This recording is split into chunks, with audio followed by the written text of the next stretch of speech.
Buongiorno a tutti, oggi vi faccio il caso d'uso del San Marino Song Contest 2025. Vediamo insieme questo progetto. Ok, innanzitutto ho pensato di farvi vedere delle foto perché non so se tutti avete visto questo evento. Abbiamo gestito tutti questi LED che vedete qui, sono diversi livelli, come vedete uno davanti all'altro, un LED centrale. Ci sono diverse foto, però insomma il setup si capisce, è questo qua c'è una foto del montaggio, questo è il vincitore, Gabri Ponte, vedete che poi gli angoli dei LED erano coperti, insomma un lavoro carino comunque. E, eccolo qua, il nostro Gabri Ponte. Bene, qui abbiamo il progetto. Come vedete c'è un visualizer in piedi dove si poteva appunto vedere l'effetto dei video sul LED. E partiamo dalla configurazione dei sistemi. Quindi adesso faccio Workspace Live per andare a ripristinare la vista di default di Vertex. E qui in System Output Setup vedo come sono configurate le macchine. Qui avevamo due computer di playout, quindi i sistemi sono quattro in realtà perché avevamo due playout e due macchine di controllo. In realtà questo qui alla fine è stato il sistema che ha fatto il playout durante la serata, ma questi due dovevano essere il main e il backup dei playout. Quindi in realtà ci troviamo in una situazione un po' particolare perché questo che è stato il sistema che ha fatto la serata, in realtà appunto ha i due output più il centrale e qui ha uno spazio libero perché aveva un monitor di controllo dove monitoravamo direttamente sulla macchina di ricezione, diciamo il timecode che arrivava, perché avevamo timecode main e backup che arrivavano. E qui vediamo la configurazione degli altri due sistemi dove anche questo aveva appunto tutti gli output uguali, ma lo spazio ce l'aveva a destra, lo spazio libero, e questo qui invece aveva soltanto gli output configurati così. Quindi in realtà di fatto c'erano tre macchine che facevano la stessa roba nel progetto, perché in Vertex è molto flessibile la modalità con cui vado a configurare il sistema di backup, perché vedete che sia su main che su Planet 101 che su 102 in realtà tutti eseguono ciò che fa 102. Quindi tutto ciò che è configurato sugli output di 102, e quindi significa fondamentalmente quali surface sono assegnate agli output di 102, tutte quelle surface saranno processate anche sugli altri due sistemi che hanno assegnate, che stanno renderizzando ciò che fa l'oggetto backup 102 system fondamentalmente. Quindi avevamo un backup totalmente ridondante, due macchine diverse con performance diverse, ma per Vertex non conta, nel senso che l'importante è avere gli stessi output con le stesse risoluzioni, lo stesso numero, quindi 1, 2, 3, 3840, 3840 e 7000. No, queste sono le posizioni, scusate, questo qui è un 1080 x 1920 credo.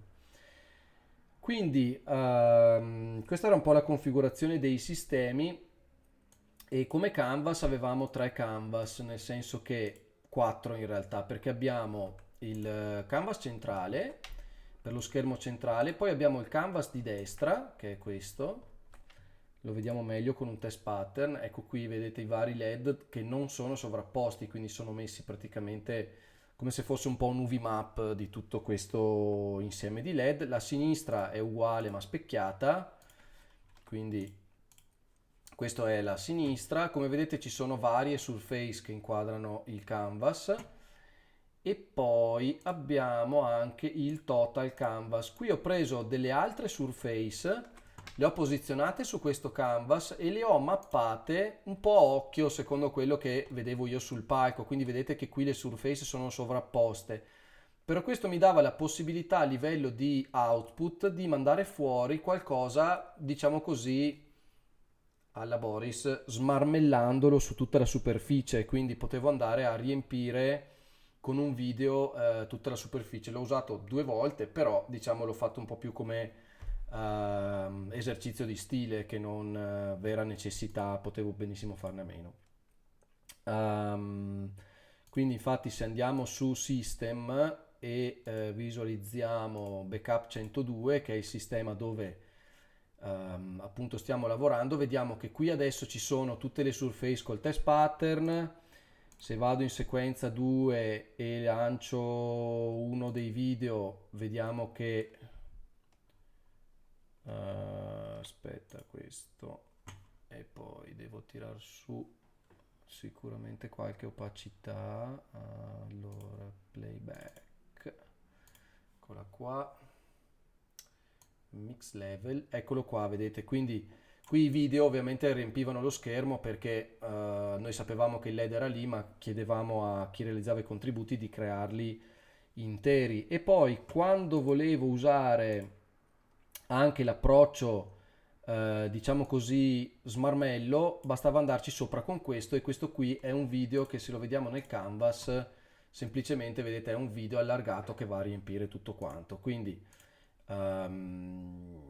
questo qui appunto ci va sopra fondamentalmente perché è nel playback numero 3, quindi mm, appunto mi permette, in questo modo io avevo un approccio misto, potevo avere sia il mapping diciamo dell'UV map, no, che abbiamo qui, sia la possibilità di mandare qualcosa a schermo intero, ecco. Quindi sì, questa è un po' la parte, diciamo, di com'è configurato il progetto. Abbiamo fatto diverse viste, no? Quindi io avevo, questa era la vista che usavo io, dove avevo due monitor. Sul monitor secondario avevo questa control view con tutti i pulsanti per controllare lo show, la possibilità di controllare la diffusione dei contenuti, che comunque lì era abbastanza impegnativa perché i contenuti erano grandi, la rete non super performante, e avevo qui anche un visualizer. E poi nel monitor principale mi sono tenuto la timeline, mi sono tenuto l'assistente AI di Vertex, un altro render editor e un doppio Project Explorer per alcune situazioni in cui mi serviva. E qui vedete c'ho Content Transfer Monitor e Content Transcode Monitor perché convertivamo tutti i contenuti in app, quindi dovevamo monitorare appunto lo stato di questo processo che ha portato via un po' di tempo. Erano abbastanza lunghi i contenuti ed erano 2 4K più un HD, quindi di roba ce n'era abbastanza. Altre viste, abbiamo la TC View, che è importante, che è praticamente la vista che usavamo sul computer, sul famoso main system, quello che fondamentalmente andava in onda come main. Questa era la vista in cui io potevo monitorare direttamente il timecode, perché a volte abbiamo avuto degli sgancettini, quindi qui tenevamo un po' tutto sotto controllo, appunto. Tornando alla nostra control view, vi spiego un po' come avevamo impostato il lavoro. Quindi vediamo se era questa la vista. Ok, allora facciamo che questa la mettiamo qui, così ho la control view, lo script editor me lo metto qua sotto, il render lo spostiamo di qua. Ok, ci mettiamo così, ci mettiamo così, perfetto, ci mettiamo così e facciamo, adesso questa la vedrete un po' piccola però, ma l'inspector lo possiamo anche chiudere e facciamo, ok dai, così va bene. Quindi togliamo questo overlay da davanti perché nel visualizer appunto lo facevo vedere così l'overlay. Quindi qui abbiamo i nostri schermi. Qui abbiamo i nostri schermi e fondamentalmente con questi blu io andavo a selezionare il background, quindi qui andavo appunto ad avere sempre un background che funzionava. Poi questi qui sono tutti i tasti delle canzoni, che in realtà è la timeline numero 2 che mi arrivava direttamente dal timecode, quindi questa in realtà era abilitato il timecode così. Vedete che fra l'altro mi sono fatto un tastino qui per abilitare e disabilitare il timecode, ma in realtà se io clicco qui sulla timeline vedete che lo stesso tastino si muove, e se lo clicco qui si muove anche di qua. Questo è molto bello in Vertex, è facile perché basta creare il tastino nella control view, andare a trascinarci dentro la proprietà del playback 2 timecode chase enabled, che vado a trovare semplicemente facendo così. Quindi qui ho il mio playback 2 timecode chase lock, eccola qui, è verde perché è appena stata cambiata da uno script, quindi questa qui faccio così, la trascino qua dentro e ho già fatto il tastino, cioè è molto molto semplice. Ehm, Disattivo si disattiva, attivo si attiva, lo vediamo anche da qui. Quindi se torno qui su timecode muovo questo e vedete che il flag qui mi va a cambiare. Bene. Siamo già a 11 minuti, wow. Quindi sul secondo livello appunto avevo i video dove potevo sia lanciarli a mano, lanciandoli così vedete si è posizionato su Besa, faccio play ed ecco che il mio video è partito qui, è andato sopra. È andato sopra perché chiaramente la sequenza, il playback numero 2 è sopra al playback numero 1, ma la cosa poi che ho fatto è che se andavo a mettere in pausa il playback numero 2, non mi restava lì il video frizzato in pausa, mi andava giù l'opacità, questa è l'opacità del playback 2, si ferma da sola e mi tornava il background. Quindi di fatto a me quando arrivava timecode, quindi lo simuliamo con un play, mi si aggancia il timecode, arriva, automaticamente l'opacità della sequenza va su e mi va sopra al background, si ferma il timecode, l'opacità va giù e mi torna il background. Quindi di fatto la gestione della sequenza del timecode era totalmente automatizzata. Ci sono un paio di script semplici che ho messo nella sequenza song, quindi aprendomi l'inspector qui andando su script, vedete che andavo a muovere dei fade, fondamentalmente del mix level dei playback, con la pausa e con il play. Quindi queste sono delle righe commentate perché per ragioni di performance mettevo in pausa il playback 1, che è quello dello sfondo, ma in realtà poi non mi serviva più, quindi le ho tolte per essere più sicuro.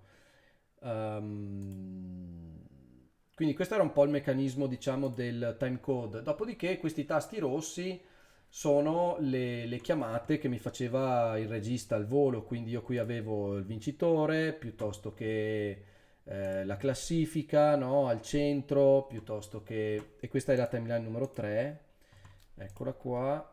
Vedete adesso sono qui sui live input, piuttosto che avevo il momento con il video a schermo intero, la bandiera di San Marino, e poi quando il regista mi diceva di tornare a tappo io semplicemente chiudevo l'opacità di questa sequenza e tornavo sul tappo. Quindi questo è un po' come ho gestito il lavoro, diciamo.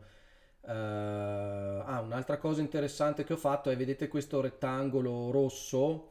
In realtà questo rettangolo rosso mi diventava rosso, si metteva a lampeggiare solo nel momento in cui frame al secondo di uno dei server andava giù sotto i 48. Ok, adesso chiaramente il mio FPS è a 0 perché sono fuori dal full screen. Se vado a full screen smette di lampeggiare. Ok, il mio full screen adesso è fuori dalla parte che vedete voi, ma lui mi rileva i frame al secondo del full screen, vedete qui, e quindi non mi lampeggia più. Se io adesso esco dal full screen con questo tasto qua, oppa, mi ha aperto la barra, ecco, sono uscito dal full screen, mi è rimasto qui a 60 perché non rilevandolo più questo rimane all'ultimo valore e quindi non mi lampeggia più.